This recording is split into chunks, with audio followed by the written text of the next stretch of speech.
Indonesia masuk board of Office buatan Donald Trump. Emang apa sih itu? Dan kenapa ya nimbulin pro kontra di tengah publik? Sini deh, tak kasih paham.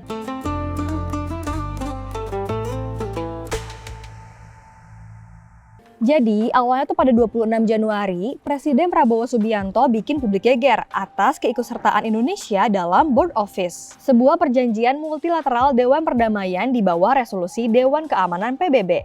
Sederhananya, ini tuh jadi forum negara-negara buat menekan konflik global. Indonesia nggak sendiri, masih ada 7 negara lainnya yang terlibat dalam forum ini, mulai dari Turki, Mesir, Yordania, Pakistan, Qatar, Arab Saudi, sampai Uni Emirat Arab. Nah, secara umum pembentukan organisasi ini untuk mendorong perdamaian global, khususnya di wilayah Gaza, Palestina. Ini benar-benar peluang untuk mencapai perdamaian di Gaza. Yang jelas, penderitaan rakyat Gaza sudah berkurang, sangat berkurang. Tapi banyak orang yang mempertanyakan keputusan ini karena penggagasnya tuh bukan pihak netral. Amerika Serikat dikenal punya rekam jejak politik yang kuat dengan Israel. Bahkan meski saat ini Israel masih tetap melanggar kesepakatan gencatan senjata dengan terus menyerang habis-habisan jalur Gaza. Padahal selama ini konstitusi maupun diplomatik Indonesia secara tegas menolak segala bentuk genosida yang dilakukan oleh Israel kepada Palestina. Gak berhenti di situ, publik juga dibuat khawatir dengan iuran wajib keanggotaan Indonesia sebesar 17 triliun rupiah kepada Dewan Perdamaian tersebut yang disinyalir berpotensi mengambil dana dari APBN yang sebagian besar mengambil dari pajak rakyat. Artinya nih buat publik angka itu bukan angka yang kecil karena biasanya dana sebesar itu bisa digunakan untuk memenuhi kebutuhan masyarakat. Dosen Ilmu Hubungan Internasional Universitas Parahyangan Adi Baskara atau Aska mengaku terkejut dengan keputusan tersebut sebab berpotensi mempengaruhi komitmen diplomasi Indonesia dalam membela kepentingan Palestina secara konsisten.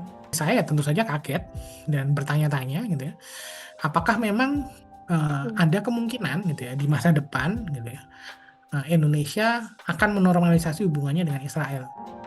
Aska menilai sinyal tersebut semakin kuat seiring dengan pernyataan Presiden Prabowo dalam forum PBB beberapa waktu lalu yang menekankan pentingnya menjaga keamanan Israel. Disusul kunjungan petinggi organisasi terbesar Islam Indonesia Nahdlatul Ulama ke Israel pada 2018 serta pertemuan sejumlah kadernya dengan Presiden Isaac Herzog pada tahun 2024 lalu. Apalagi didukung dengan statement-statement yang statement dan kejadian yang pernah ada gitu ya.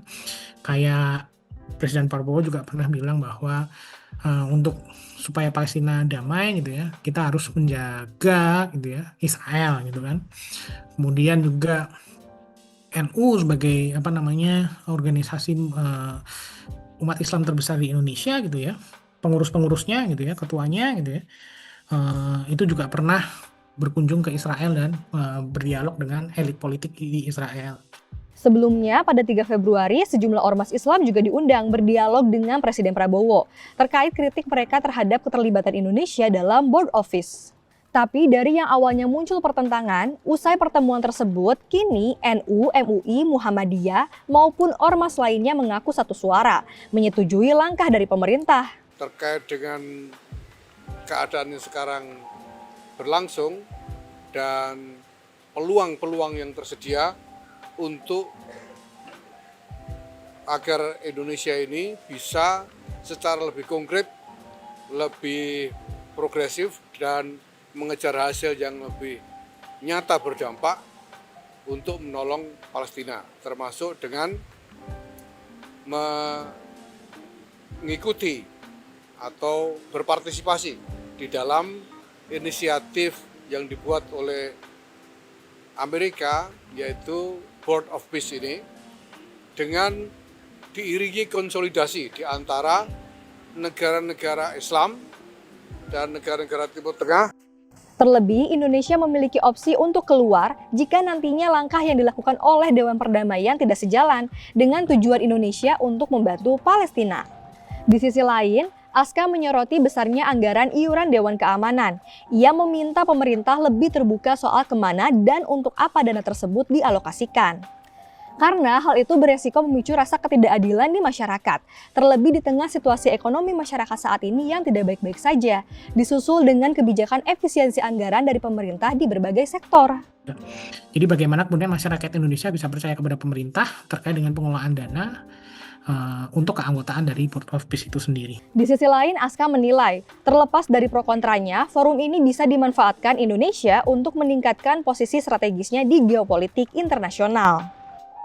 Namun dengan catatan pemerintah jangan sampai melupakan tujuan utamanya untuk memperjuangkan keadilan bagi rakyat Palestina, yang mana bagi Aska itu bisa ditempuh dengan melakukan solusi realistis saat ini, yaitu two-state solution, lewat diplomasi yang taktis dan cermat, serta menjamin kebebasan berpendapat bagi masyarakat sipil terkait efektivitas Dewan Perdamaian ini. Bagaimana kemudian koalisi masyarakat sipil gitu ya, pemerhati hubungan internasional gitu ya, mahasiswa, masyarakat luas gitu ya, itu bisa melakukan desakan yang kuat gitu ya terhadap pemerintah untuk tetap stay in line gitu ya terhadap